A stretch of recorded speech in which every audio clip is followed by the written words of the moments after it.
Rich, he's like, I need to go into the garage. We need to clean things out. I need you to come in. And I'm like, why? Just go in there and throw the things out. If I don't know it, I won't even remember that it was there. And for the one thing that I do remember and it's thrown away, oh, whatever. It's a matter of just understanding how that brain works. Here's a good example. We have 5,000 things I need to store, and I'm supposed to know where all of them are at all times. And when I break it, I'm in trouble. So I just stick it to the side or put it in the garbage can and hope she doesn't remember what it was. Oh my God, I didn't know that.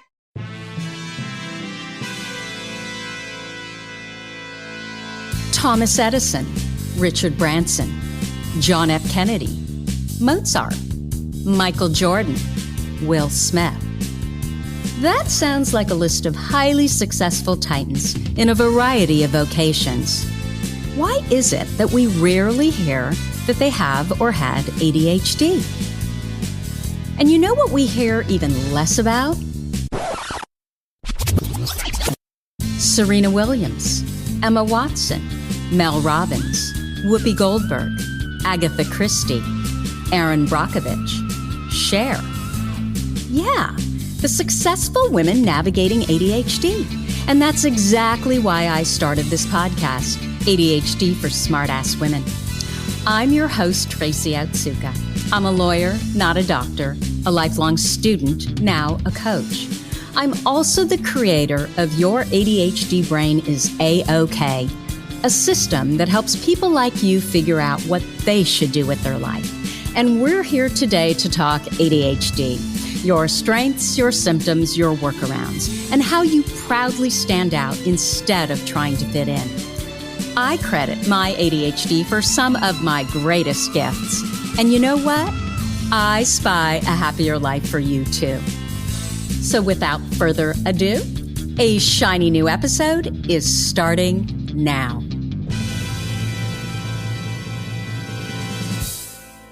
Hello, I am your host, Tracy Otsuka. Thank you so much for joining me here for episode number 200 of ADHD for Smartass Women. I hope that you'll subscribe to this podcast and our newsletter over at tracyotsuka.com. My purpose is always to show you who you are and then inspire you to be it. So this is our 200th episode of ADHD for Smartass Women. And I'll be straight up with you. If it were up to me, I would just record any old episode, but my friend and tech expert, Sandra Centurino, wouldn't hear of it. So she has literally been bugging me for the last, 6 or 7 months about my 200th episode. And I kept blowing it off until finally she said, Tracy, you have to do something. You can't just do a regular episode. And she said, I know, you should have your family on. So that is what we're doing. I sort of figured that, after all they've been putting up with for 200 episodes, maybe they'd want to come in and introduce themselves. And of course, they really don't. I'm sort of making them. But you should also know that we were scheduled to start at 9 a.m. on Saturday. And it is now 10:12 because we've had an hour and 12 minutes of tech problems, primarily with my husband's computer. So we're all on here. Nobody's microphone works. We all had, special microphones, but none of them works except for mine. So I'm hoping the sound quality will be good and Nico, our sound engineer, will create his magic.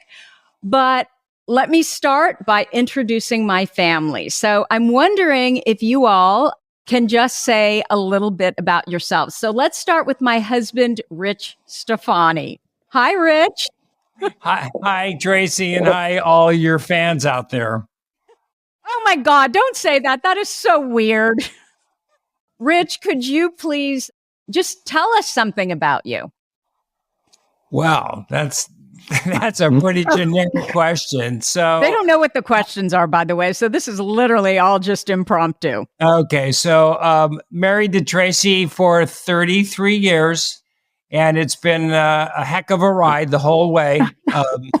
And with this particular ride being really monumental, if you will. But I'm the opposite of Tracy. I'm not ADHD. I'm a personality, super focused, a Virgo, my sign, and Virgo comes through my personality. I'm a banker. I've been in the same industry for 36 years, so I'm all about continuity. And I'm happy to be here today to celebrate the 200th. Yeah, he's the total opposite of me. Thank God. Okay, how about you, Atea? Hi, everyone. I'm Atea. A little bit about me. I have lived in New York for the last 6 years. It's my favorite place in the world. I'm one of those people that moved to New York and it became their whole personality trait. But I love music. It's my passion. And I really want to work with music artists and represent them. And so I am actually in the process of applying for law school right now, which has been a very interesting process. I work at a law firm and yeah, I'm excited to be here with all of you. Thanks, Taya. How about you, Marcus? Hi, I'm Marcus. I'm a, I'm a junior at NYU. I want to go into investment banking or the financial sector. I enjoy sports. I watch every sports league, and I live in New York too. Okay, so Marky is the one who started all this because he was the first one that was diagnosed in the family. So I would like to know from Atea, and I have a few questions here, but then I kind of ran out of questions. And so I actually went to our Facebook group called the AOK Agency. And so I have a program called Your ADHD Brain is AOK. And once the students are done with AOK, they've completed the program, they've given me their AOK intelligence report, they go into a separate group. And that group is called the AOK Agency. And so I went to my women in the AOK Agency and I said, can you give me some questions? So I've got a few that we're going to start with, and then I'm going to switch over to their questions. So Taya, can you tell us, what does each family member contribute to the family? Yeah, I'll do my best. I think that my mom she's very much like a fixer, but she has her own creative way of like whenever something happens, at least I'm speaking for my brother, but I think whenever something happens in our lives, I call my mom and I say, Mom, what do I do?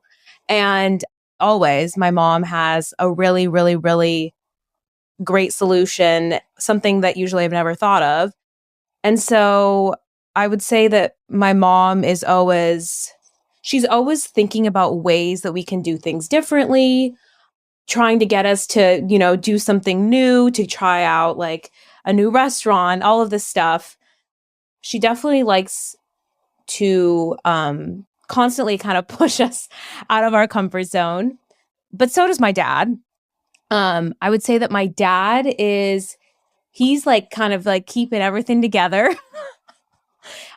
My dad is really organized and my mom is too, but I would say my dad is really good at making sure we get places on time as a family, making sure that like my dad is like the framework of it all. Like he's keeping it all together. I call my dad Buddy.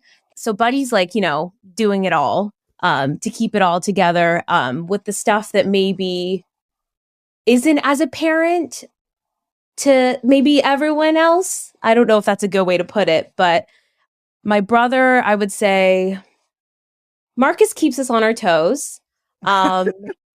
He's super smart and always surprises me because he knows so much about very niche topics, and we'll be at dinner and I know that we'll always have a lively dinner because my brother will start talking about the most random things and basically, always is teaching us new things.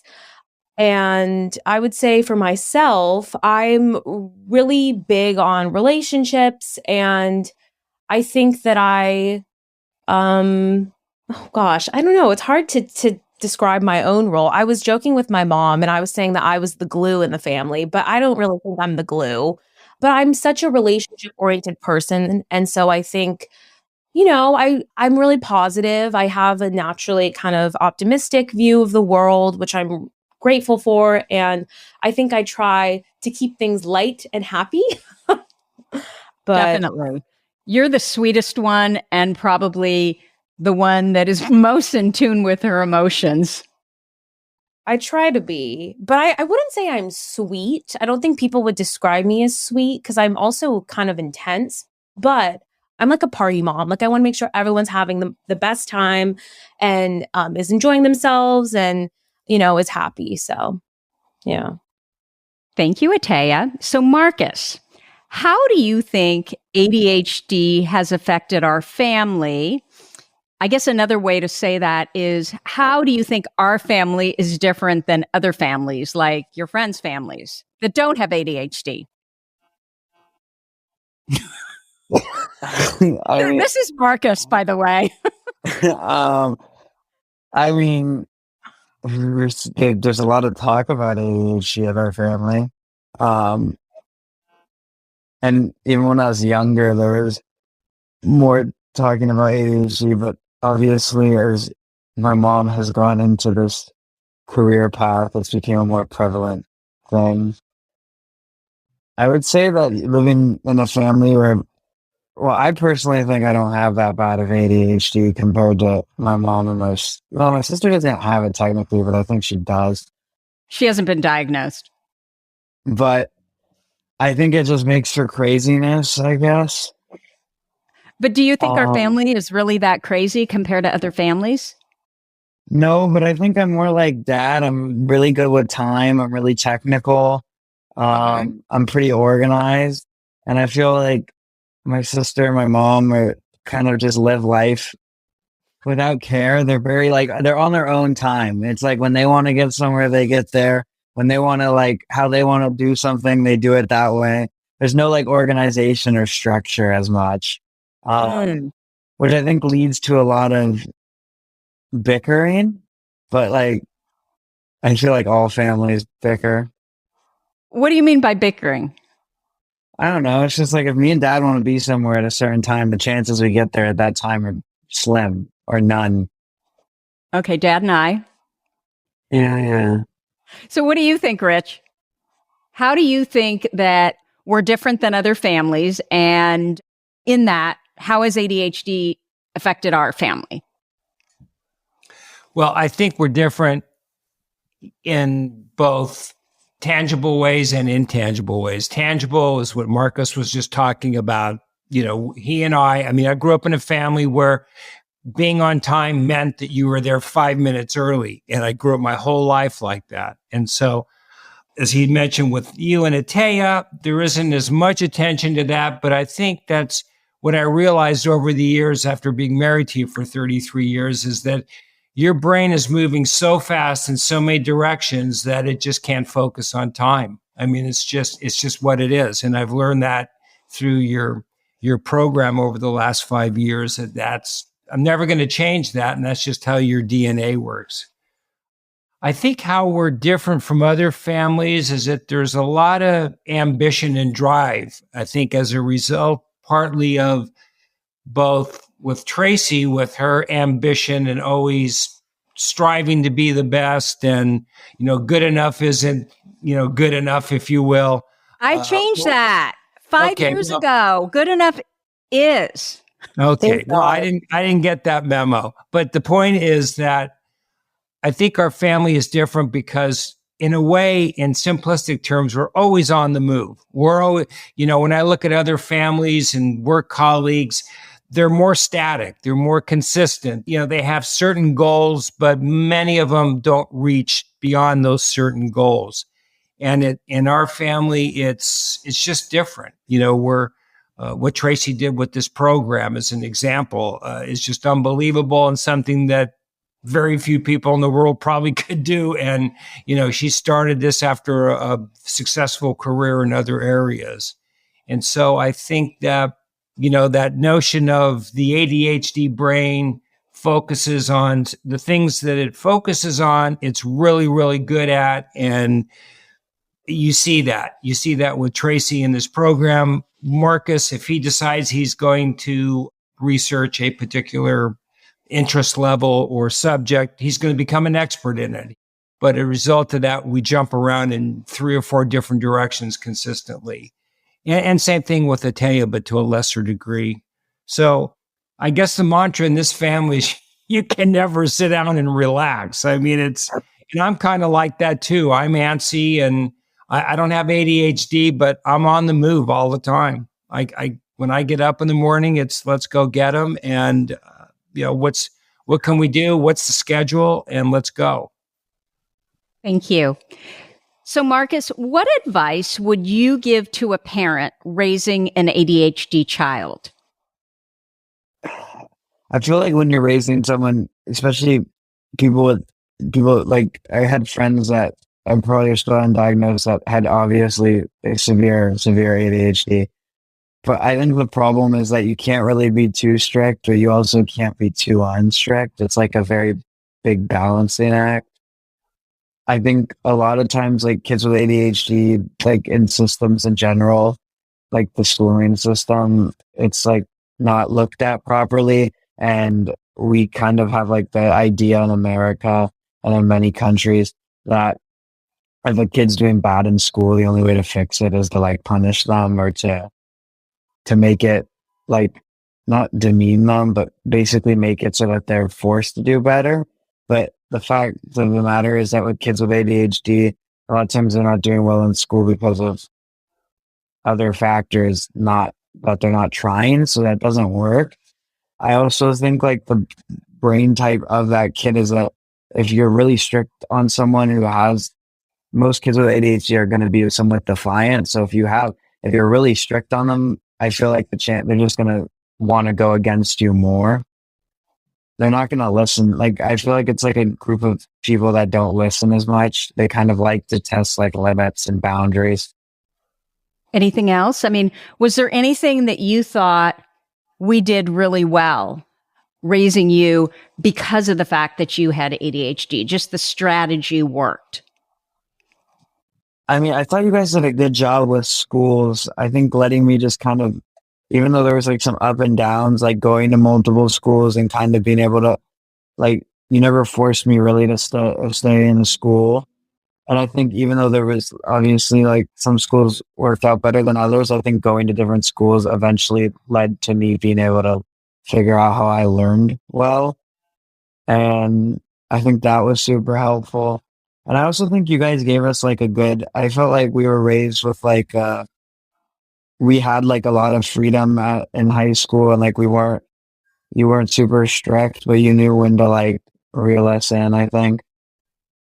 Just to chime in here, Marky, I don't want to cut you off if you had more to say, but I also think that for me at least, and I haven't been diagnosed, but I think that I have ADHD and it has manifested itself in my life more like my mom's journey, where she didn't know really until later in her life and was able to kind of keep things together through high school, through college.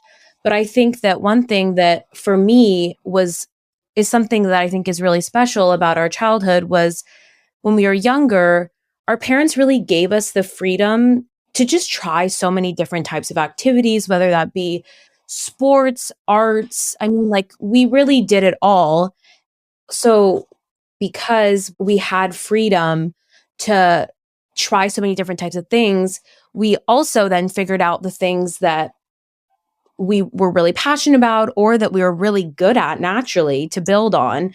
And I think with the ADHD brain, there needs to be that focus, as my mom always says, on the positive emotion. So if your child is able to experiment with all these different activities, and then because of that experimentation, figure out what they really like to do, then that just kind of sets you up for, I think, a much more fulfilling life. Because I think at an early age, I was able to figure out, oh my God, like I love music. Music is the thing that I wake up every day and I live out my life because of music.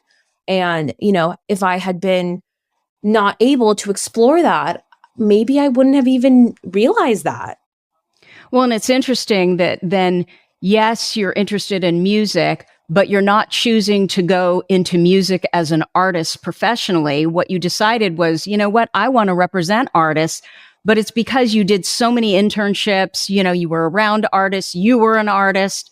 So you've been able to test all the different areas and discover that, you know what, I like the intellectual aspect of it. I don't want to be, you know, like someone's runner all day, right? Or babysitter. Right, right. And I think too, I wouldn't know that had I not, you know, gone to school at a liberal arts university. I also went to NYU, like my brother, but most of what I was actually in the art school in Tisch, but everything that I did was looking at music through the lens of theory, and whether that be, you know, gender theory, critical race theory. And so I really realized that I loved that intersection between, you know, the academic and music. And that's really kind of where my happy place was. And so looking back, and obviously I have a lot of life to live still, and probably, you know, a lot of figuring out to do, but it makes sense, the path that I'm taking. And I think that my childhood of, you know, having that freedom to really explore who I was and what made me tick is the reason why I'm, you know, where I am today, having a solid understanding of who I am. Do you think anything about that comment, Marcus? Yeah, I guess I agree. Nothing more than that. This is the same one. Man, Marcus is. You know, so I want to just jump in here for 1 minute just to give the audience an example of what that support and freedom entails from a parent perspective. So there were 2 years, 1 year for sure, maybe 2 years. I can't remember exactly the overlap, but at one point as the kids were in school, Marcus was in a very interesting school up in Santa Rosa, which is about a half an hour. Oh, it's actually about 40 minutes north of where we live. And Taya was going to a great high school down in Marin County, which was 45 minutes to an hour the other way. And so there was a time where Tracy and I, between the two of us carpooling, I figured it out. We were in the car 3.5 hours a day, shuttling the kids around.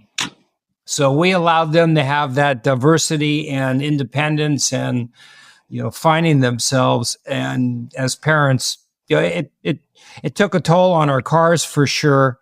And thankfully, we're both working in areas where we could be flexible. But nevertheless, that's part of the commitment. So, Marky, is there anything you'd change about the way you'd raise your family? I think as much as I benefited from switching schools many times, I think there was some times where I shouldn't have switched, or maybe been forced just to stay like a little bit longer. So, But can you give us an example? like I went to the first high school I went to my freshman year. Mm-hmm. I think it was definitely my decision, but looking back on it, I think it would have been smarter to go to a different school than the one I had gone to, just because of unstructuredness and kind of just the environment of that whole school.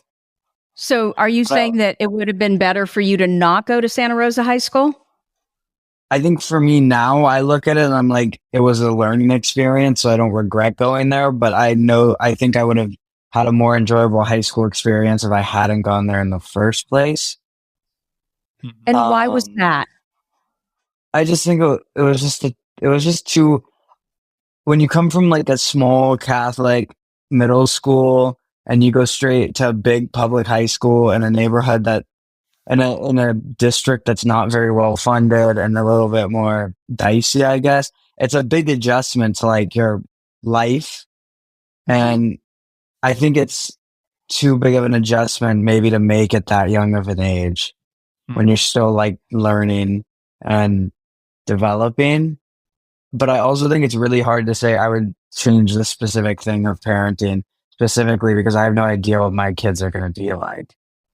Right. If my kids are more traditional, then I won't run into like any of those problems. If they're all like very do well in traditional school system, then I don't think I'll run into those problems as much. But I don't think there's much I would change. I mean, I like how I was raised. I thought I did pretty well. Do you have any thing to add, Taya, from your perspective? I think I know what you're going to say. Yeah, I think you know what I'm going to say. When I think for 1st through 8th grade, I went to a pretty like conservative elementary school. And honestly, I hated the social dynamic just because It was I've a always Catholic school. Yeah, and there was just a lot, and this was, a kind of a while ago. So there was a lot of homophobia. There was definitely racism, and I feel very privileged that I really wasn't traumatized by the social dynamics. I didn't like them, but I was able to kind of do my own thing and was not, picked on socially at all. But it was definitely challenging to grow up in school in an environment where clearly the boys were more valued. And, there was just misogyny. And as a child, you pick up on those things. But I think that my parents were able to, because of kind of the education that we were getting at home from whether it be, politics. My parents have always been really involved in politics and social issues, and having those difficult conversations at home. When I would come home and be like, hey, mom and dad, I read in my religion textbook that marriage is only between a man and a woman. And my parents would be like, whoa, whoa, whoa, like, let's talk about this. So I'm really grateful. And I know that the reason why I was going to that school is because they had the best academic curriculum in our area. And then once I was old enough, I found a school, as my dad was saying, my high school was, I mean, honestly, realistically, when there was traffic, it was an hour and a half away.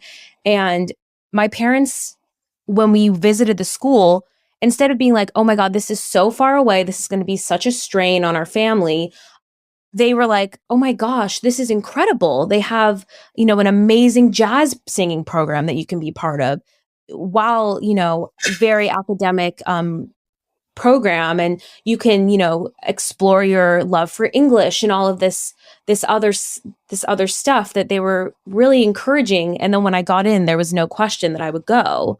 And I think I guess the question was, what would I would do differently? And now I'm just, tooting your praises. But I don't really That's know. okay.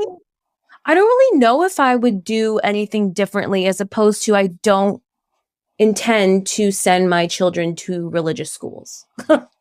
I will not, especially if I just but also it was a different time, and I think that there's so much that's come out about the Catholic Church that was not, out in the open before. So I think it's really hard to be a parent, it's really hard. So I feel like my childhood has set me up for success and, within my personal life and professionally. So I feel very, very, very lucky. And Marcus, you disagree, right? I mean, you really like the Catholic school and you like the curriculum. And Yeah, I went back to the Catholic school for my final year of high school too. I loved Catholic school. I thought it was like, I mean, it wasn't perfect, obviously, but I ended up going back both times that I had left. And I thought like the structure is great. I had great teachers. I mean, like I had great friend groups there. I'm not saying like the Catholic institution is perfect, but I think I would probably send my kids to Catholic school too. I just feel like it's a good schooling experience, especially if you don't have a non-religious private school in your area, or if you don't want to spend like the absurd amount of money that some of these elite private schools cost. Oh, my only question is, I felt like when I was in Catholic school, there was a huge emphasis on memorization, and I didn't know how to think for myself until I went to, and you don't have to go to an independent school to do that, but that was my experience, is that I really learned how to question and wonder. Like in Catholic school, they never let us say, well, why is this like this? How did this come to be the way that it is? And so I think that when I went to my high school, my world opened up, because I was given the space to question why things are the way that they are. So Yeah, I don't know your experience, I but also I also think that's a little bit less Catholic school and more just elementary, middle school in general. I think because I went to another school for fifth and sixth, and they definitely let you question more. But I think in general, like when I went back to Catholic school for my senior year of high school, there was a lot of like questioning why. Like we took government classes, we took law classes. I think it's just when you're younger, it's more about giving you information in general than having you question that information. And then once you're older, you can kind of develop more of like a overall like well structured opinion. I'm not saying there wasn't like, I mean, in religion, you don't really have an opinion, but outside of that, I thought I had an opinion my last year. Okay, so I have a bunch of questions that I'm pulling from our group, the AOK agency. Thank you all so much. Some of these are going to be hard, so I'm not sure if they're going to be able to stay, but I'm going to go through them because I don't know if you're going to, well, I certainly can't remember anything. So Grace Parker asks, what's the most ADHD thing that Tracy has done at home? oh my gosh. Well, okay, this is a little example, but my mom will literally, this happens all the time still to this day. She'll be running around the house and be like, where's my phone? Where's my phone? And I'm like, you're holding it in your hand. She does that a lot. Oh, I have one. Every single time we have dinner guests, that day she goes into like that ADHD mode where it's just pure like kind of panic. Yeah. And she just makes it's like, Like, everyone, she's like yelling at you to clean this and clean that. And she's trying to cook in the kitchen. And it's just kind of like the plan never works for ADHD people, I guess, because it just seems like it's always like everything's organized. And then the day of, it just becomes once something goes wrong and then everything goes wrong. Well, I think it's that you're adding anxiety. And so then you just start spinning. And so even I'll write down all the times everything needs to go in here and there and, all of that, everything's, chopped, ready to go. But then it's almost like you lose sight of that. And so all I can do is put my head down and just keep working. And because I have no sense of time, I have no idea how long things take. I've gotten a lot better at it. And it was shocking to me how much longer things take than I think they do. But somehow I think I can do everything in 5 minutes. I've gotten a lot better though. I mean, we used to do these big honking parties and I was better, right? Then versus today, even like although when we do Christmas dinner, it's for like 24 people, but it's so much harder for me to do today versus before. I could have 75 people and it wasn't that big of a deal. I will say though, Mom, I have noticed that when we were younger, I felt like we're a lot more, and this is no shade, but you were a lot more like emotionally dysregulated when you were preparing for a party versus I feel like now within the last couple of years, I feel like you're much more streamlined throughout it than you used to be. Well, yeah, because I do things literally at 25% of what I used to do them at. Okay. Right. I don't take on. But part of that's also, I think, because when you're making the dinners now, it's like for our family or like extended family or just like our general family. Rich, do you have any comment? Well, how many times have we changed the yard, the plants? Yeah. It changes all the time. I think the kids actually did a really good job of answering that question. I don't think I should add anything else or can. Okay. Nicola McLennan, does ADHD show up in your holiday season traditions? Oh, yeah. Wait, it totally does, Taya. How? Think about how ADHD is. Everyone else does a normal Christmas tree every year. And our whole life, every like 2 years, there's some weird Christmas tree that doesn't have like the star or whatever they put on top. And it has random owls and like, it's like the weirdest thing ever. She can't do anything traditional has to be changed for no reason. Yeah. And also now that I'm thinking about it with mom, like interior design is a passion and she like is so creative and loves like style and all of that kind of thing. And I think that the reason why I used to look at our house, the way that my mom would decorate, we would have an upside down Christmas tree. There'd be the regular Christmas tree. There'd be like a modern take and then like a country Hamptons take and all of these different styles. It was so, for lack of a better word, like overdone. And I'd be like, what is going on here? But I think my mom had it was hyper focused in a way that, you know, the house had to be this like perfect original creation, you know? Yeah. Yeah, I guess because it allows me to practice my creativity, but then I used to do different paint colors and now everything is white or it's a little bit off white. So it's not really harsh because I get sick of things so easily. And so that allows me to do decorative elements kind of weird and over the top because I can always go back to like the plain, you know, white slate for lack of a better word. Okay, let me see. Sandra. Do Rich and Ataya, I'm not sure Ataya will add value here, but maybe, do Rich and Ataya have any tips on how they deal with and handle certain ADHD situations at home? And that's Sandra Santorino, who's the one who, you know, said you've got to do this. Sandra. Yeah, that's a good question.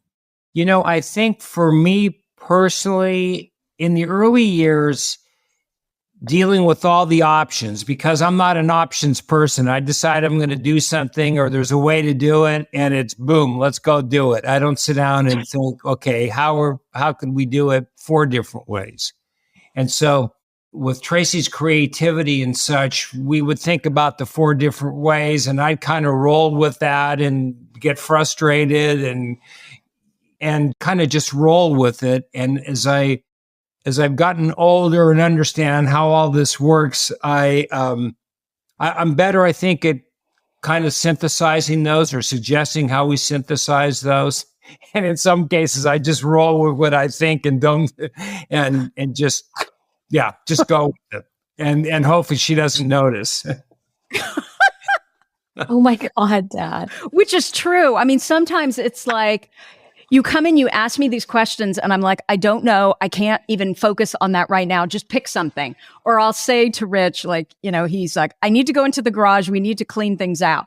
I need you to come in. And I'm like, why? Just go in there and throw the things out. If I don't know it, you know, I won't even remember that it was there. And for the one thing that I do remember and it's thrown away, oh, whatever.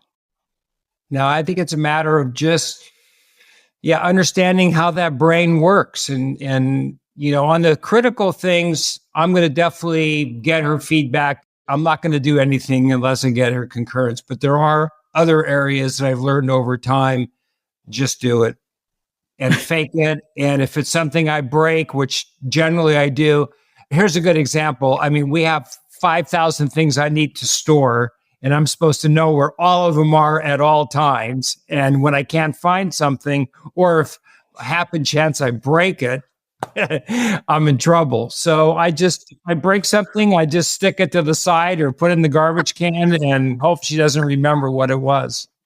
Oh my God. I didn't know that. Oh, the joke in our family is we have all of these glass cloches, you know, the things like you put croissants in or cookies and they have a lid. And so I have tons of glass ones that I used to use all the time because I love to bake. And every single time Rich goes into the pantry, somehow he breaks one of them. And it's always my favorite ones. And he always says, oh, I'll replace it. But you've never replaced one of them. So now I hear that he breaks things and he doesn't even tell me anymore. He just throws it in the trash. Yeah. Not that much, though. I never get credit for being as organized as I really am. And I, believe it or not, do know where most things aren't. But that's all good. It keeps you, you know, the thing about the ADHD brain, which I think is a real positive, and I see it with everybody in this family, is you're always on your toes. And I think that's important to keep your mind moving. It's good for your mental health and the development of your brain. I just know people that kind of check out at a certain age and they don't look at alternatives. They're not interesting. And we'll never have that problem in this house. Okay. This is Isabel Baker. She's one of our community mentors. And she says, I'm so happy for this. I want to hear each of them describe your work to others. And then she says, please publicly thank your son for allowing you to share his story. While we don't live in a vacuum and we know his story is also your family's story, he was brave and gracious to agree. Marcus, did you even agree? I don't think so. Oh my God. I'm still waiting on royalties. Oh my God. Hey, wait a minute. Okay, when I got my book deal, what did I do? What is the first thing that I did? Oh, yeah. Okay, that's fair. Wait, What did I do? She brought me that watch. Yeah, I bought him. So Marcus loves Frank Sinatra. And so I bought him the Boulevard. What is it? It was the Frank Sinatra Boulevard. Best is yet to come edition. Yeah. And he wore it for, I don't know, maybe 2 weeks. And then what did you buy instead? Because you decided, you needed it for the gym? I wear the Frank Sinatra watch anytime I wear my whole internship, and then I wear it anytime I'm wearing something nice. It's a dress watch. That's good. Okay. Yeah. I also just can't wear it very much because I have the same thing as Dad where I just freeze the watch. So like it doesn't tell time. But I use an Apple Watch during the school week. But if I go to like a nice dinner or if I go in interviews or anything, I always wear that watch because it's much classier. That's interesting because that's a very traditional approach to watches. My parents growing up, my dad had several watches. He did have a dress watch for exactly the type of a situation. Yeah. And he also had a work watch. And and most people have a sports watch too. What was the question again, Trace, through all that? Okay. Yeah, that's a rich comment. Okay, so let me finish Isabel's post. While we don't live in a vacuum and we know his story is also your family's story, he was brave and gracious to agree. Remind him that his permission is a gift to women around the world, and that's no exaggeration. And when any one woman is helped by you, Tracy, her entire family, her friends, her career, her entire life is forever improved because she gets to be more of who she is created to be, and that improves her life and community. While I know you couldn't do your work without your family and their love and support, I've always seen your son as an extra gift to us all. Oh my God, you're going to make me cry. Your original why. This work was born in your heart because of your mother love. All I see is love. So I want to hear each of them describe your work to others. Thank you, Isabel. Yeah, I'll take that on. So, when I talk to people about what Tracy's doing, of course, it's kind of snappy with the name ADHD for smart ass women. I always make mention, and I'm criticizing my family for being a bragger, but I always brag about the amount of podcast downloads and all the achievements that she's had. But I think more importantly than that is just the impact that she's had on people in general. I always comment on the fact that it's an area that's really not well known by healthcare professionals, if at all. I always mention that there's a number of healthcare professionals that listen to her podcast that exclaim, God, I didn't know that. And that could be a psychiatrist, believe it or not. And just the impact that it has on people, the benefit. And, I'm all about, women's rights. And I think, in a lot of ways, men have just screwed a whole bunch of things up in this society, and the women have to get on the ball, get out and vote, be vocal, and hopefully turn things around. And it's how upsetting that the impetus has to be on women, right? Yeah. But something, that's what it is. And so, you have to. I know, but we also need the support of men. Yeah. And we need women to be represented in positions of leadership so that the change can actually occur. Well, I think there What is does that have to do with ADHD? But Well, that's you know what it has to do with ADHD is it has to do with making sure that women are included in this research looking at the ways that ADHD, manifests in people. It means making sure that women are actually represented in not only the data, but actually like the work that's happening. Like we need women in these positions of leadership. We need more women doctors. We need more. Well, now I'm kind of going off on a tangent. Yeah. No. Well, and the truth of the matter, Marcus, is women struggle with ADHD more than men. And the reason they struggle with it is, okay, they have their regular ADHD symptoms that, many men have. Some are more inattentive, but some are combined type. So they have that struggle, but then they have the whole social structure that's been put on women that we're the ones that are supposed to be the administrative caretakers of all the men and the children, the family, the social, engagements, all of that. The shame too of when a woman is not able to fulfill these stereotypical roles of what, being a mother, wife, daughter looks like when there's no one size fits all. And I want to say too that, the psychiatrists, the psychologists, the therapists, the coaches, the mental health professionals, all of them, when they contact me and tell me that, oh my gosh, I'm listening to this podcast and I didn't know I had ADHD and I can't believe, after decades of, the work that I do, that it's ADHD, those are some of the most meaningful connections that I make and the most meaningful, emails and DMs. And I love to hear that because then the ripple is even farther because they're going to then go out to their patients and their clients and they know more and they're going to learn more from, other sources as well. And that is how we create this change where, I don't know, I just really feel like if 10% of the population is estimated to have something, is it really a disorder or is it just a different way of being in the world? Is it a series of traits? And I just firmly believe that. Okay. So this is Amanda Smith. So Amanda Smith has actually, I think she only has 2 hedgehogs now, Fat Lydia and Jester. Oh my God. No. And she named her Fat Lydia because when she arrived, I think she got her from what do you call it? Like the Humane Society for Hedgehogs. When she got her, I guess the person who had her before overfed her. So she was like double the size that she should have been. And, that makes the hedgehog sick.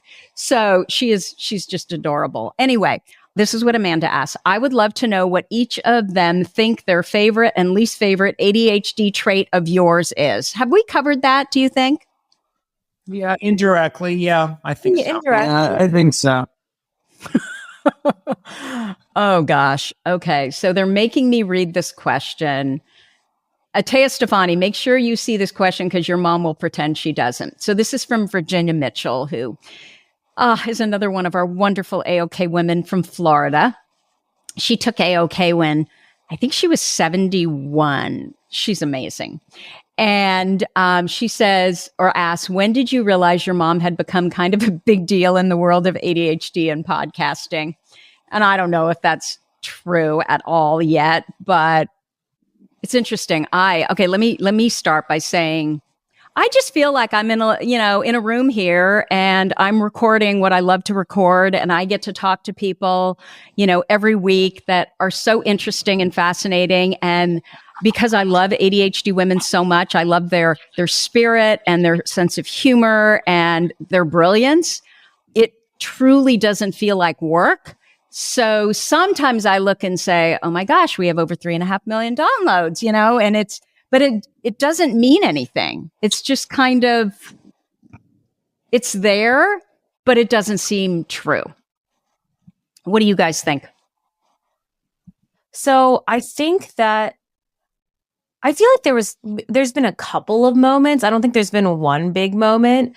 I think that when my mom, has been working on the podcast for years and honestly, when she started, and this is no shade to Marcus and Buddy, but I feel like sometimes you're like, what is she doing? Like, what is she doing talking into a microphone for 2 hours.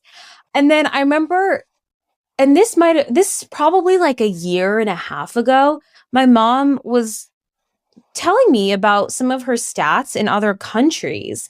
And I was like, what? Oh my God. That's insane. And I can't remember the exact numbers, but I remember definitely feeling blown away. And then another moment I remember is I love podcasts as well. And I listen to kind of all different genres of podcasts, but there's one podcast that I particularly love, and I was looking at their Instagram, and then for some reason I was looking at my mom's, and I was like, oh my God, my mom has more followers than them. That's crazy. And they're podcasters that I think of as like micro influencers. And so I was like, oh my gosh, my mom has more followers than them. That's interesting. And then I will say, I think the moment where I was like, wow, this is my mom. My mom is really making a change in the way that ADHD is being thought of with women, and it's being acknowledged by not corporate America, but people that are, in charge of like distributing our media and our books. Was when my mom got her book deal, and I looked up the publisher and I was like, oh my gosh, mom, this is a really, really big deal. And my mom has the ADHD thing where she's like, well, okay, like on to the next thing. Like she doesn't really celebrate her wins. She'll be like, okay, that's great. So how can I be better? And I was like, mom, we need to celebrate. I'm always about celebrating. I was like, mom, we need to celebrate this. This is a really big deal. So. Anybody have anything to add?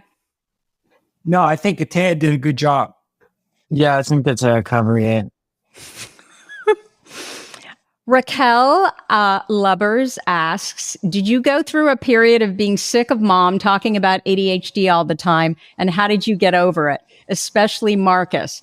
Was he grateful to have a mom hyper-focusing on ADHD, understanding and strategies, or did he just not want to talk about it and address it?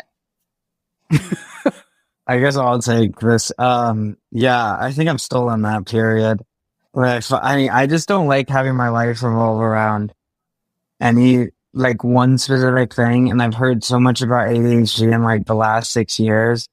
I think more than most people hear in like 3 lifetimes. I think I think I'm better now, but when I was younger, I definitely wasn't grateful. I mean, most of my friends didn't even know you had a podcast that I went to high school with. And I basically used to just say my mom had her own business. That was her job. Not give the details. But now I guess I don't care as much, but it also might be because I'm just older. I don't know. I think it's in college, at least the people I go to college with, it's cooler to have a mom that does this than it was in high school. But sorry, mom. Go on. No, why don't you, because I'm about to segue. So why don't you finish your thought? Sorry. I'm not sure what my thought was. Oh, my thought was, so do you actually tell people now, Marcus? Yeah, I just tell people my mom does ADHD, has like an ADHD program for a woman that's like really successful. Oh, so you actually talk about it now? Because I didn't think you said anything about it. I know someone who found her thing because they were looking at one of my friends. I won't say her name, but one of my friends that's a girl found your like ADHD for a woman thing because she thought she had ADHD. Oh, wow. But did she find it on her own, or were you nice enough to say, oh, my mom has a podcast? No, like she just came. One day she was just like, I listened to this one episode from this podcast and the person has your middle name. I was like, that's my mom. That's why. So did she have ADHD? I don't think so. I don't know. I'd have to ask her. So I'm the guy that has to hear this every day. So I honestly, I never get sick of it. I'm never, it doesn't bother me. I'm not overwhelmed. I'm not thinking, oh my God, if I hear this one more time, I'm going to scream.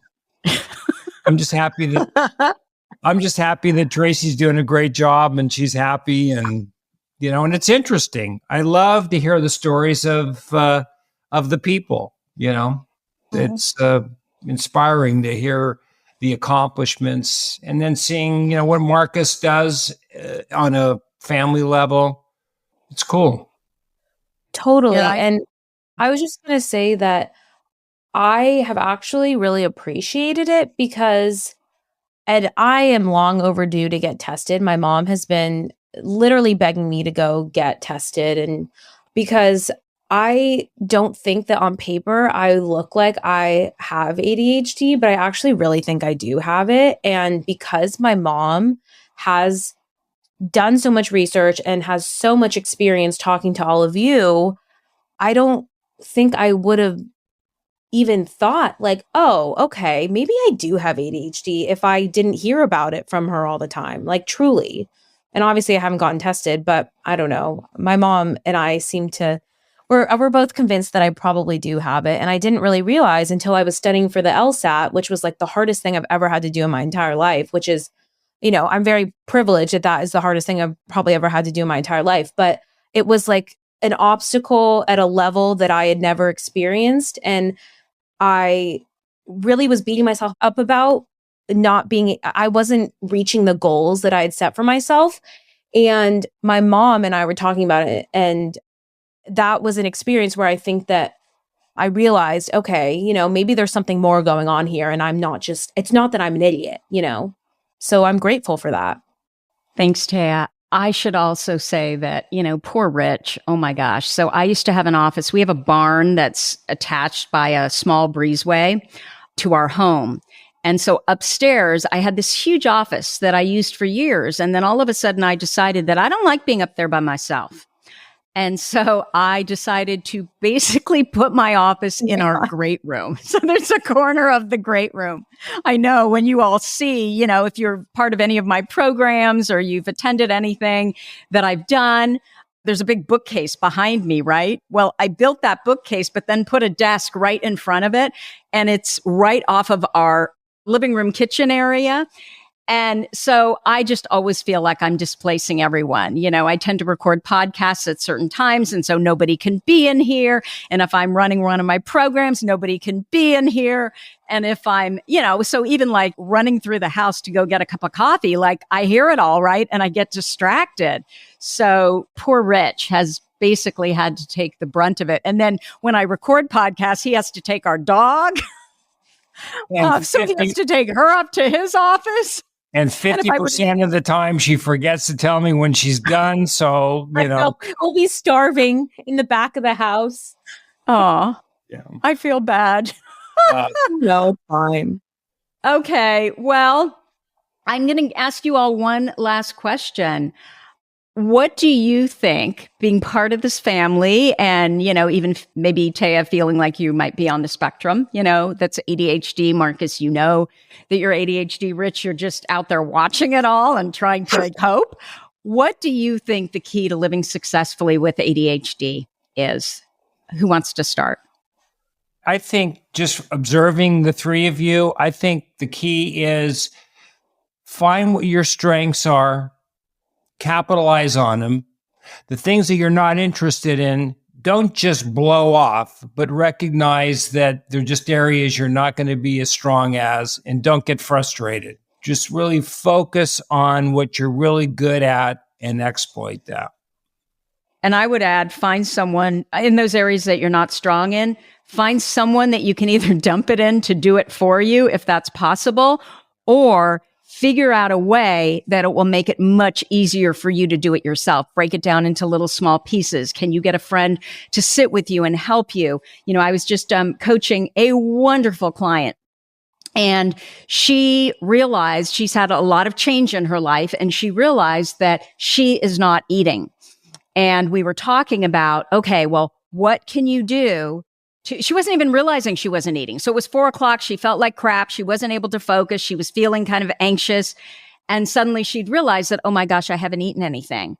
And so we were talking about, well, what can she do? And I'm like, and her comment was, well, if I don't have food in the house on Sunday, so if I don't shop on Sunday, then it goes to Monday, it goes to Tuesday. And so then I feel like I've just completely screwed up the whole week. I'm shopping on Wednesday, but who cares, right? Because it just kind of is going downhill from there. And so what we talked about is, what if she did her shopping on Sunday? But better than that, because she doesn't really like to do the shopping, what if she actually ordered the food in. So she would order it one time, would save that cart, and then, all she would have to do on a Sunday is just click the button and all her food would then come to her. And so she said to me, well, that's all good and wonderful, but to sit there and do this, I don't think I can do it. And so then she, we were like, well, how could you do it? And she's like, you know what? I'm visiting my parents tomorrow. I'm going to be there for a day. I'm going to get my mom to help me set all this up. So she's automating it, right? She's setting it up one time and then all she has to do is click the button.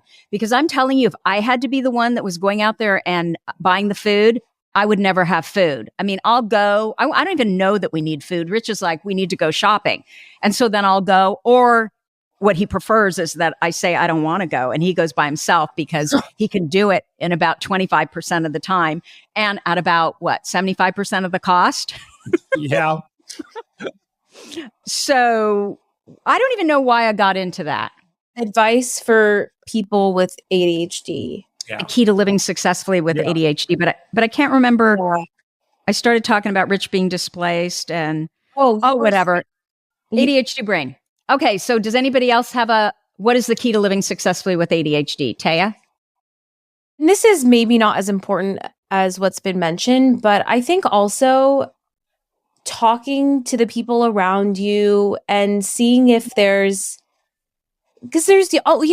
think getting things out in the open and talking about things with people, you realize you have much more in common with them than, is at the surface. And I think that watching my mom and Marcus, they've really had a strong support system with each other to be like, hey, like, I'm doing this. Like, are you doing this? And I think that there's a lot of benefit to realizing like, oh, I'm not unique in feeling this way. Like there's a lot of people that have felt this way or, can relate to what I'm going through or the challenges that I'm experiencing.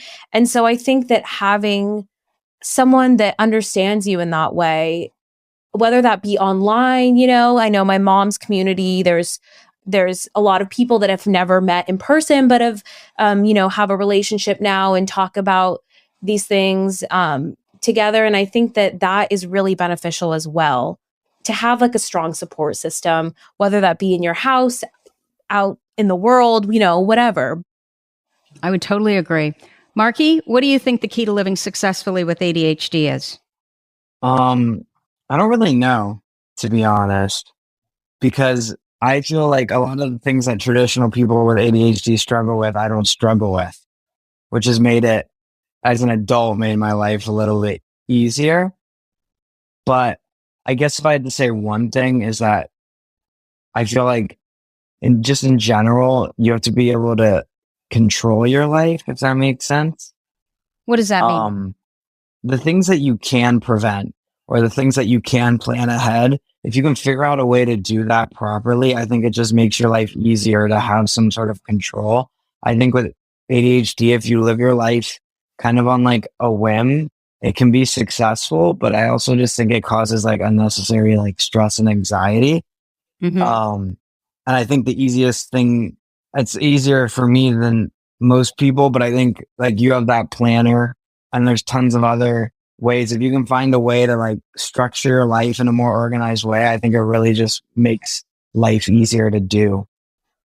So are you saying that, again, it's like if you can automate it, if you can do it one time so that you're not constantly having to go back and remember, set that. If you're not even one time, if you can just come up with one plan that works. I feel like we always feel like we need to change how we do something, but even if it's like the most archaic way of doing it, if it works for you, just do it that way.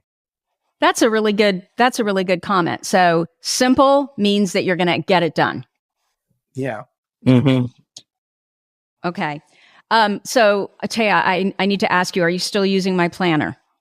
I am. And I've never stuck with planners. I've always bought the fancy, pretty planners and then I use them for a month and then I never pick them up. And I'm sticking with my mom's planner. I'm so happy to hear that. So it doesn't matter what anybody else says, but if you tell me that, oh my God, that really works for me and I actually see it, that makes me feel really good. It's so dorky, but it's planning things out, taking 10 minutes on Sunday to plan everything out the week ahead makes me feel so much less anxious. And then it makes it the anticipation of being able to check everything off. And then you look back and you see it all. It's just so satisfying. Yeah. Yeah. And it doesn't have to be my planner, which is, certainly not fancy, right? You can do this literally with a, piece of construction paper, right? Mm-hmm. Yeah. Whereas it's like writing things down in your mind. And my mom always says you have to get it out of your mind so that you can then start taking the steps to, go into action. And I'm an overthinker. I always keep everything in my mind. And I used to be the person that I would remember everything in my mind and then I would, obviously forget everything. So putting it on paper, it's not anything new, but it works. yeah, it's not fancy. No. And I think all those little horns and whistles, and then you need to remember to go back to them, and it's color coded. And I guess it works for some people. It certainly doesn't work for my brain. I just need to always be down to the basics. Simple. Yeah. Great. Well, this is when I typically ask my guests what they're working on and where people can find them if they want to reach out. But I'm assuming you don't want people reaching out. Don't need to do that.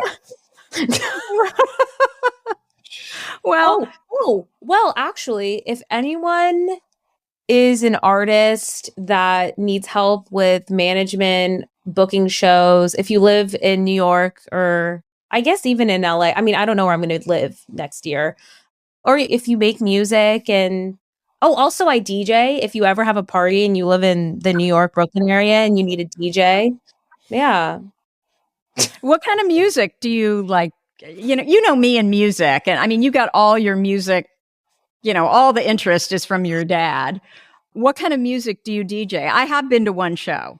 Rich and I kind of looked at each other and rolled our eyes. Yeah. I think at one point I yelled at them, if you're bored, you can leave, because they were looking at me like I was a loser. No. They just were, my mom was like, what did you do? But, they're actually, being a DJ is all about researching. It depends on exactly, what kind of vibe we're curating. I DJ with my best friend, and my real love is hip hop. So we do a lot of hip hop. We do disco. We do funk, soul. We add in some kind of experimental jazz that's more, electronic. We do a lot of different stuff. But, for me, it all comes down to my dad. I grew up listening to Motown with my dad, and so much hip hop music samples Motown and 70s R&B and soul. So that's kind of where my heart lies. But I love playing it all. It's really fun. So okay, so if they want to reach out to you, where do they find you? I guess my Instagram, which I don't even know what my Instagram handle is. I think it's Atea Stefani. It's just my name. ATEA STEFANI. Yeah, it's Atea Stefani. So at Atea Stefani, ATEA. Okay, well, thank you, family. Thank you for spending time with us here today. That was surprisingly painless, and I was really worried, especially after an hour and 15 minutes of tech challenges. And as you can tell, my family isn't super sweet. We're kind of snarky. Well, other than Rich, although he's gotten a little bit more snarky too as the years have progressed. And so I was so on edge by the time we finally got on, because it was so stressful just getting everybody's stuff working. So I appreciate that you, family, hung in and didn't make it more difficult than it had to be. Of course. Yeah. Sounds good. Okay, guys. Honored to be here. Yeah. Congratulations. Marcus. Yeah, what? Oh, Bye. I don't, what am I supposed to say? This is Marcus, people. This is Marcus. yeah. What am I supposed, I don't know how to do goodbyes. Bye. How about saying, hey, thanks, Mom, for everything? Yeah, thanks, Ma. Happy 200th episode. Okay. Yeah. Anyway, thank you, family. You have my heart, and you generate so much positive emotion for me. So as you probably could hear, my son is a man of few words. My daughter is the complete opposite. She's all love and light and bubbles. And my husband, well, he doesn't have a critical bone in his body. Somehow he is able to see all my best qualities, and that's all he sees. And I have no idea how he does it, but I am eternally grateful. So before I go, I just want to thank Sandra so much for this idea and forcing me to get out of my comfort zone and do something a little different for episode number 200. I feel truly blessed to call you my wonderful friend. And for you, dear listeners, I got to tell you, I don't know what it is that I do. I don't really even know how I do it. It's just who I am. And the fact that I get to do it, that you allow me to do it for 200 episodes now, right? And it makes a difference in your life. You have no idea how much positive emotion that generates for me. So all I can say is thank you, thank you, thank you for showing up. And you know what? I would love to have one of you on the podcast. So this is what I would love. I get a lot of emails every week from women who tell me I've listened to all the episodes of the podcast and my life is completely different when I look at what it was like when I started versus now that I'm done with all the episodes, or I'm caught up with all the episodes. So if that's you, get out of your comfort zone. Send me an email at support@tracyotsuka.com. I would love to have you on the podcast. Let's get you on. Okay. So if you like this episode with my family, please let us know by leaving a review. Our goal is to change the conversation around ADHD, helping as many women as we possibly can learn how their ADHD brains work so that they too may discover their amazing strengths. As always, you're listening to ADHD for Smartass Women. Come join me over at tracyotsuka.com, and I will see you here next week. Thank you so much for listening. You've been listening to the ADHD for Smartass Women podcast. I'm your host, Tracy Otsuka, and we're available on iTunes, Stitcher, Spotify, and Google Podcasts. Not coincidentally, ADHD for Smartass Women, it's also the name of our free Facebook group. We're a totally smartass community of successful, ambitious women who share our ADHD wins, questions, and workarounds. Join us at tracyotsuka.com, where you can also find more information on our Your ADHD Brain is A-OK system. I spy a happier life for us, and I'll see you again next week.